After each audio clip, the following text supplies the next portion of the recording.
อันนี้รูปแม่ของเจ้าบ่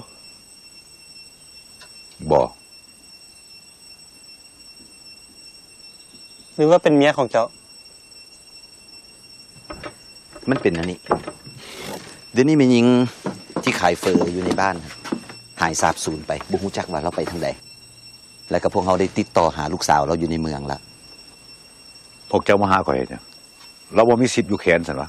ธรรมดาที่ตามคนต้องถือตามน้ำซิปโมแมนวะพวกเราพบสิ่งนี้อยู่ในห้างของเราโอ้นั่งนี่วะ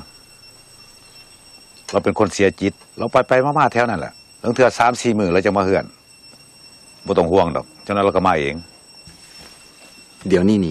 พวกเขาฮู้แล้วว่าเราตายละ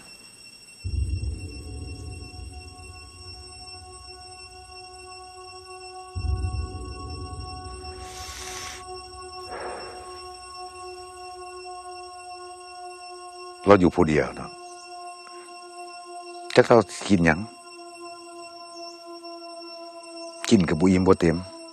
จอยคือแมวนี่เราขายเฟื้อหันวะสิเลี้ยงปากเลี้ยงท้องเรากลุ่ม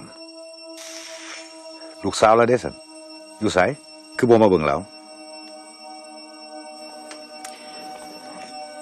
อยากให้เจ้าพาพวกเขาไปหาศพเราได้ยินไทยบ้านเขาซาว่าเจ้าสามารถลมกับวิญญาณได้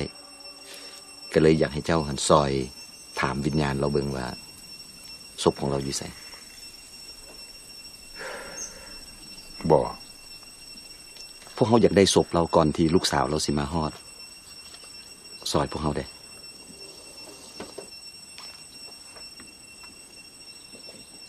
คอยซอยพวกเจ้าบ่ได้